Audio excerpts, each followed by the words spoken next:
बात तब की है जब चर्चिल ब्रिटेन के प्रधानमंत्री होते थे। एक रोज चर्चिल को खबर मिली कि उनकी पार्टी का एक सांसद रात के 3 बजे रंगरेलियां मनाते पकड़ा गया। हालांकि ऐसा पहली बार नहीं हुआ था। इन महोदय के बारे में अक्सर ऐसी खबरें आती रहती थीं, लेकिन इस बार मामला संगीन था क्योंकि खबर प्रेस के हाथ लग गई थी।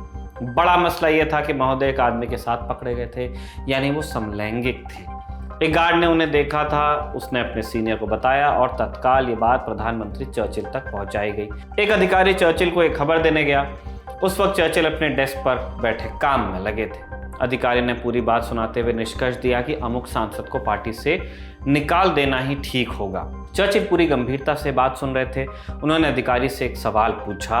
क्या पूछा? वो कह रहे हैं, उनको हम पैराफ्रेज कर रहे हैं, कि उसे यानी कि सांसद को पुलिस ने एक गार्ड वाले के साथ पकड़ा।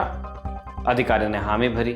चर्चिल ने फिर पूछा, हाइड पार्क में एक बेंच पर? अधिकारी ने कहा हाँ, बिल्कुल यही बात थी। सुबह 3 बजे? चर्चिल का एक और सवाल था। अधिकारी ने जवाब दिया जी सर। इस पर चर्चिल कहते हैं कि इस मौसम में ऐसा हुआ? हे राम, ब्रिटिश होने पर गर्व महसूस करने की बात है ये तो। चर्चिल के बारे में इस तरह के तमाम किस्से ब्रिटिश प्रेस और जनता में सुने और सुनाए जाते रहे। भारत में जो हैसियत महात्मा गांधी की है वही चर्चिल की ब्रिटेन में है। ब्रिटिश जनता और अधिकतर यूरोप के लिए वो द्वितीय विश्व युद्ध के हीरो हैं जिन्होंने दुनिया को नाजीवाद की पकड़ में जाने से बचा लिया। इस बात में कुछ हद तक सच्चाई भी है, लेकिन फिर हमें निदा फाजली का एक शेर याद आता है जिसमें वो कहते हैं कि हर आदमी में होते हैं 20 आदमी, जिसको भी देखना हो कई बार देखना। विंस्टन चर्चिल के कई चेहरों में से एक स्याह चेहरा वो था जिसे भारत ने देखा और भुगता भी। आज चर्चिल की पुण्यतिथि है। 24 जनवरी 1965 को उनका निधन हुआ। आज आपको चर्चिल से जुड़ी कुछ कहानियां बताएंगे जिनमें उनका भारत के प्रति रुख दिखाई देता है। बात करेंगे 1943 में बंगाल में पड़े अकाल की, जिसके लिए बारिश की कमी को दोषी ठहराया गया, जबकि असलियत कुछ और थी। चर्चिल भारत की आज़ादी नहीं चाहते थे, ये सबको पता है, लेकिन भारत के लिए आगे उनका क्या प्लान था, इसका किस्सा भी सुनाएंगे। नमस्कार, मेरा नाम है निखिल और आप देख रहे हैं भारत के ऐतिहासिक किस्सों कहानियों से जुड़ा रोजाना का कार्यक्रम तारीख।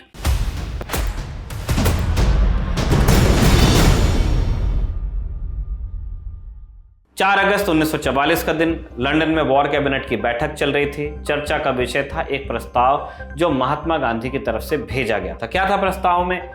वॉइस रॉय को भेजे इस प्रस्ताव में गांधी कह रहे थे कि अगर ब्रिटेन तत्काल भारत की आज़ादी की घोषणा कर दे तो वो भारत छोड़ो आंदोलन को वापस ले लेंगे और कांग्रेस द्वितीय विश्व युद्ध में ब्रिटेन का समर्थन करेगी। इसके जवाब में वॉइस रॉय वेवल ने जवाब दिया कि अगर हिंदू, मुसलमान और बाकी अल्पसंख्यक एक साझे संविधान पर सहमत हों तो ब्रिटिश राज के अंतर्गत वो एक सरकार बना सकते हैं। यानी वॉइस रॉय कुछ हद तक डोमिनियन स्टेटस के लिए राजी हो गए थे। जब चर्चिल को ये बात पता चल गई तो वो आग बबूला हो गए। गांधी से उन्हें हद दर्जे की नफरत थी। कुछ महीने पहले जब गांधी को बीमारी के चलते जेल से रिहा किया गया था तो उन्होंने वेवल को लताड़ लगाते हुए कहा था कि ये आदमी बिल्कुल दुष्ट है, हमारा दुश्मन है और ये कुछ लोगों के निहित स्वार्थ की पूर्ति चाहता है। इसके बाद जब गांधी की तरफ से आज़ादी का प्रस्ताव गया, चर्चिल एक और बार भड़कते हुए बोले, इस गद्दार को दोबारा जेल में डाल दिया जाना चाहिए। चर्चिल के शब्द हमारे नहीं है। वॉर कैबिनेट की अगली मीटिंग 4 अगस्त को थी। उस रोज चर्चिल ने गांधी को दिए जाने वाले प्रस्ताव के ड्राफ्ट अपनी तरफ से कुछ फेरबदल उसमें उन्होंने किए और साथ में ये बात जोड़ दी कि भारत में अछूतों के प्रति ब्रिटिश सरकार की कुछ जिम्मेदारियां हैं। जब वॉर कैबिनेट में प्रस्ताव पढ़ा गया तो चर्चिल के एक साथी ने विरोध जताया। ये थे लियोपोल्ड एमरी, जो मई 1940 से जून 1945 तक secretary of state for India थे।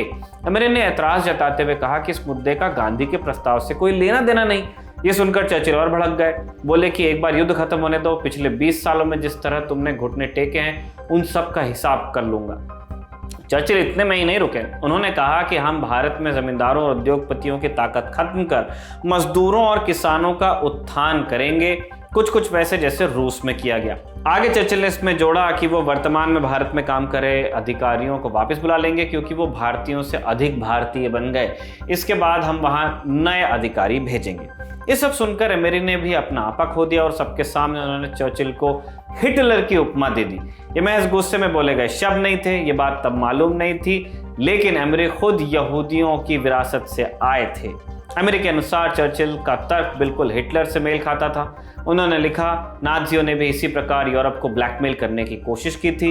वो 10 लाख यहूदियों के बदले 10,000 लॉरियों और उपकरणों की मांग कर रहे थे और धमकी दे रहे थे कि अगर उन्हें ये नहीं मिला तो उन्हें गैस चेंबर्स में झोंक देंगे। अमेरिकी गुस्से का एक कारण यह भी था कि चर्चिल जमींदार क्लास का बहाना दे रहे थे। ये वही बहाना था कि यहूदियों के नरसंहार के लिए यूज किया गया था, जिसे चर्चिल कह रहे थे कि वो गरीबों और तथाकथित नीची जातियों का उत्थान करेंगे, जबकि ठीक एक साल पहले यानी 1943 में उनकी वॉर कैबिनेट ने बंगाल में अकाल से मर रहे लोगों को राहत भेजने का प्रस्ताव ठुकरा दिया था। 5 लाख टन गेहूं की जरूरत थी, लेकिन चर्चिल ने एक भी बोरा बेचने से इनकार किया। चर्चिल के अनुसार अकाल का कारण यह था कि भारतीय खरगोश की तरह बच्चे पैदा कर रहे थे। आखिर में अमेरिकी प्रयासों से नवंबर में भारत तक कुछ राशन भेजा गया, जो जरूरत का महज 16% था। 1/6 दिसंबर तक आधिकारिक आंकड़ों के अनुसार 15 लाख लोग भूख से मारे गए, जबकि अनाधिकारिक अनुमानों में यह संख्या 2 गुनी थी। जिन्हें राशन मिला भी वो बस 400 कैलोरीज के बराबर था। इत्तेफाक से ठीक उतनी ही राशि थी जितनी जर्मनी के कंसंट्रेशन कैंप्स में यहूदियों को दी जा रही थी। वेवेल की डायरी से पता चलता है कि चर्चिल सिर्फ उन लोगों तक राशन पहुंचाना चाहते थे जो युद्ध में कोई भी योगदान दे रहे थे। इस तथ्य के आलोक में अमेरिका ने चर्चिल को जो हिटलर कहा वो ठीक ही जान पड़ता है। चर्चिल को हालांकि न भारतीयों के भूखे मरने से असर पड़ता था, न ही हिटलर कहे जाने से।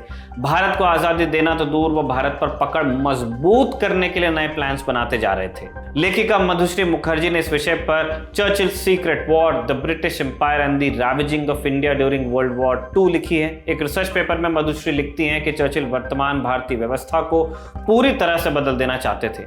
1937 में वायसरॉय लिनलिथगो को लिखे एक पत्र में चर्चिल ने इस बात की मंशा जाहिर की थी। उनके अनुसार भारत पर अपनी पकड़ मजबूत करने के लिए जरूरी था कि बाबू क्लास को पूरी तरह खत्म कर उसकी जगह ब्रिटिश अधिकारी नियुक्त किए जाएं। The regeneration of India memorandum by the prime minister नाम के एक दस्तावेज के अनुसार युद्ध के बाद वो भारत में 1,60,000 अंग्रेजी प्रशिक्षक, इतने ही अंग्रेज पुलिस ऑफिसर्स और 8 लाख भारतीय पुलिस वाले तैनात करने की सोच रहे थे। मधुश्री लिखती हैं कि चर्चिल पर जोसेफ स्टालिन का असर था, जिन्होंने जमींदार क्लास को खत्म करने के नाम पर लाखों लोगों को मरने की कगार पर पहुंचा दिया था। असल में चर्चिल को सिर्फ इस बात से मतलब था कि भारत के रिसोर्सेस को कैसे लंबे समय तक चूसा जा सके। इसकी बानगी 1943 में बंगाल में पड़े अकाल के दौरान उनके बयानों और नीतियों में दिखाई देती है। इस अकाल की कोई खबर ब्रिटिश जनता तक नहीं पहुंचने दी गई और इस अकाल में हुई मृत्यु का इल्जाम स्थानीय जमींदारों, जमाखोरों और कुछ हद तक मानसून की कमी पर लगा दिया गया। ये वो लोग हैं जो इंडस्ट्रियल रेवोल्यूशन वहां आके बता रहे हैं कि हमने प्रकृति को जीत लिया और यहाँ मानसून से सूखा पड़ रहा है। अब थोड़ी इस बात की पड़ताल करते हैं। 1873 से 1943 के बीच भारत में कुल 6 बड़े अकाल पड़े। साल 2019 में जियोफिजिकल रिसर्च लेटर्स नाम के एक रिसर्च जर्नल ने इन अकालों के अध्ययन पर एक रिसर्च पेपर छापा और ये research IIT Gandhinagar, university of California, Los Angeles UCLA और इंडियन मेटीरियोलॉजिकल डिपार्टमेंट के साथ मिलकर की गई थी, है ना, अलग अलग संस्थान है सब। रिसर्चर्स ने सिमुलेशन के जरिए मिट्टी की आर्द्रता पर शोध के आंकड़े पेश किए। इस रिसर्च के अनुसार 1896-97 में जो अकाल पड़ा था, तब उत्तरी भारत में मिट्टी की आर्द्रता में 11% की कमी पाई गई, यानी अकाल और बारिश की कमी में सीधा रिलेशन स्थापित हो रहा था। इसके बजाय 1943 में आर्द्रता औसत से अधिक थी। इस रिसर्च को लीड कर रहे विमल मिश्रा ने CNN के साथ एक इंटरव्यू के दौरान बताया, ये एक अनोखा अकाल था जिसका कारण मानसून की विफलता नहीं बल्कि नीतिगत विफलता थी सरकार की। सरकार कौन? अंग्रेज।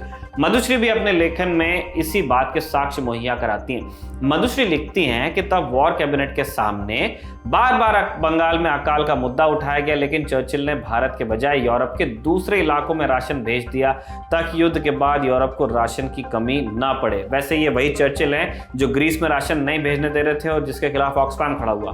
भारत के लिए उनका कहना था, अगर वहां अकाल पड़ रहा है तो गांधी अभी तक कैसे जिंदा है। इन सब बातों के बावजूद इस बात से कतई इनकार नहीं किया जा सकता कि ब्रिटेन के लिए चर्चिल हीरो थे, लेकिन भारत में उनकी नीतियों का असर हिटलर की नीतियों से कम नहीं था। अगर ये तर्क भी स्वीकार कर लिया जाए कि उनकी मंशा ऐसी नहीं थी, तब भी 30 लाख लोगों की मौत के लिए उनकी कुछ जिम्मेदारी तो बनती है ना। इसी के साथ आज का तारीख यहीं पर समाप्त करते हैं, जिसे लिखा था कमल ने और कैमरे पर रिकॉर्ड किया था हमारे दोस्त जतिन ने। देखते रहिए द ललन टॉक।